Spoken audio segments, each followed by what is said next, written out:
ఇది మాట్లాడుకోవాల్సినటువంటి మాట ఇది. ఎందుకంటే గుళ్ళు కడితే ఏమొస్తుంది, బడులు కడితే ఓన్లీ బడులు కట్టవచ్చు కదా, ఇంకేదైనా కట్టవచ్చు కదా అని చెప్పేసి వాగిన కొన్ని నోరులు ఉన్నాయి భారతదేశంలో. ఆ నోరులన్నిటికీ ఇది సమాధానంగా చూడొచ్చు.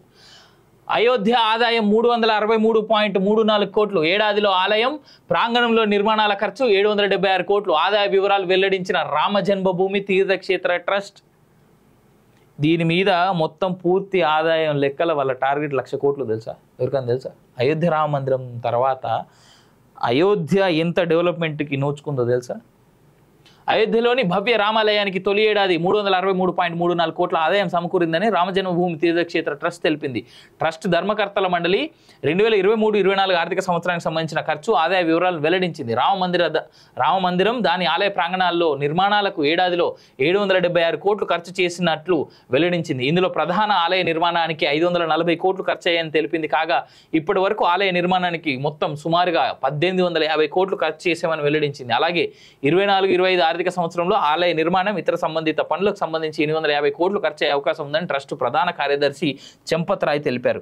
గతేడాది భక్తులు వేసిన కానుకల రూపంలో స్వామివారికి 363.34 కోట్ల ఆదాయం వచ్చిందని, ఇందులో బ్యాంకు వడ్డీ కింద 204 కోట్లు, అయోధ్యలోని తన కార్యాలయంలో నగదు చెక్కు ద్వారా 58 కోట్లు వచ్చాయన్నారు.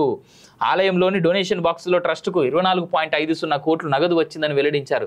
ఆన్లైన్ డొనేషన్స్ రూపంలో 71 కోట్లు, విదేశాల్లో ఉన్న భక్తులు 10.43 కోట్లు విరాళంగా ఇచ్చారని తెలిపారు. మరోవైపు security printing and minting corporation of ఇండియాకు 900 కేజీల వెండి, 20 కేజీల బంగారాన్ని అందజేసింది. ఈ ఏడాది సెప్టెంబర్లో హైదరాబాద్లోని ఎస్పీఎంసీ ఆఫీసులో దీన్ని పరీక్షించనున్నారు. మరోవైపు ఒక భక్తుడు పీఎం రిలీఫ్ ఫండ్ పేరుతో 2100 కోట్ల చెక్కును ట్రస్టుకు పోస్ట్ ద్వారా పంపినట్లు రాయ్ వెల్లడించారు. ఈ చెక్కును తాము ప్రధాని కార్యాలయానికి పంపామన్నారు. ఒక్క అయోధ్య ఆలయమే ఇంత ఆదాయాన్ని, ఇంత సంపదని సృష్టిస్తూ ఉంటే ఇంకా మన దేశంలో ఉన్న ఆలయాలన్నీ ఇండిపెండెంట్ బాడీస్గా ఫామ్ అయితే ఇంకెన్ని వేల కోట్ల ఆదాయం వస్తుంది గుడులకి. దీని వెనకాల ఉన్నది హైందవుల శక్తే. అర్థం చేసుకోవాలి. ఇది ఇండిపెండెంట్ బాడీ కట్టింది ఏ గవర్నమెంట్ కాదు. ఇది నాకు తెలిసి ఇంకా వాళ్ళ చేతిలోకి కూడా పోలేదు. గవర్నమెంట్ అడుగుతూ ఉంది దీన్ని ఎండోమెంట్ బోర్డులోకి ఇచ్చేవని, కానీ వాళ్ళకి ఇచ్చేలా లేరు. చెంపత్ రాయ్ బతుకున్నంత కాలం మాత్రం అది పోదు. ఎందుకంటే Champat Rai is a terror. Champat Rai మాత్రమే ఉన్నాడు కాబట్టి ఈ ఆలయాన్ని కట్టగలిగిండు. నేను ఘంటాపదంగా చెప్తాను, నాకు తెలుసు చెంపత్ రాయ్ గురించి పర్సనల్గా. కలిసిన 4-5 సార్లు నేను. ఎంత రెబల్ అంటే అంత రెబల్ ఆయన ఉన్నాడు కాబట్టి ఈ గుడి కట్టగలిగారు. ఇలా కంప్లీట్ అయ్యి మనందరం దర్శనం చేసుకోవడానికి కూడా అయింది మన వల్ల. ఇన్ఫాక్ట్ నేనైతే 12 రోజులు ఉన్నా ఆడ అయోధ్యలో. 12-15 రోజులు ఉన్నా.